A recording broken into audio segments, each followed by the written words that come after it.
Hello, today we're going to take a look at the RTIC 40-pack soft cooler. This is the biggest size that they have in the soft cooler line. Right off the bat, you take a look at the cooler, you can see that the RTIC is imprinted on top of the lid. Looks really sharp. The stitching is done very well. You can see in the front of here, there's a little front pocket. Goes pretty deep. You put your wallet, your keys, what have you in there.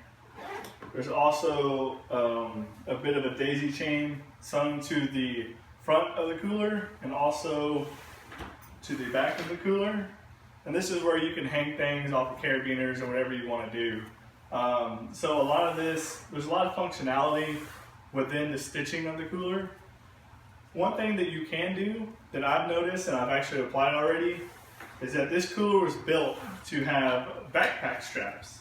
So I took the straps off of a bag that I currently use for hiking and put it on the RTIC cooler.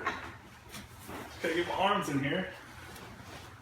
And it carries pretty well, as you can see. Now I haven't adjusted the straps, which is why it was hard for me to get into the thing. But you can see the functionality of it, taking it out of your camper, or if you're going somewhere down a trail just to set it up, hang out. Look at the tag, RTIC, designed in Cyprus, made in China. They're honest. A lot of people say that YETI is made in America. It's not. It's made in China as well. So just a little fun fact for you. You want to come down here, baby?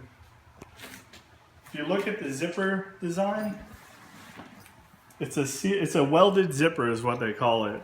And you can see there's no real way of the moisture escaping from what I can see. Again, trial run.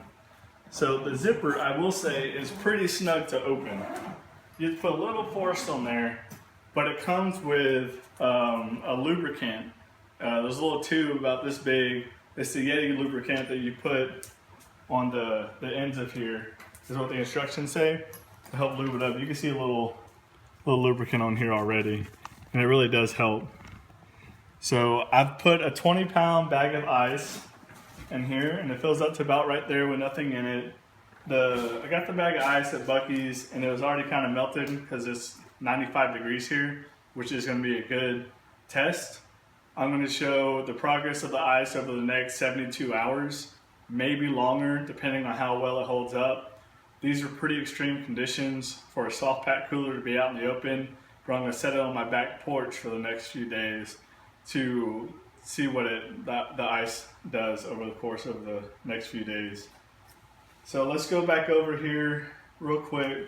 You can see the insulation. There's a 2-inch insulation in the top of the cooler, as well as around. The lid's a little thicker than the surrounding on the inside of the cooler.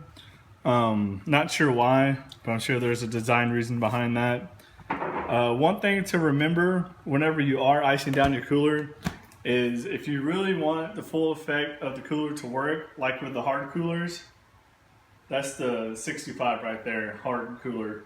You really want to do a pre-chill with it before you take it on an event. What I usually do is I empty my ice tray from the refrigerator and get the pre-chill going for an hour or two, and then I just dump in the ice that I want to use. Stay tuned for the ice challenge on the hard 65 and the 40 SoftPak. Thank you for watching the overview of the 40 SoftPak.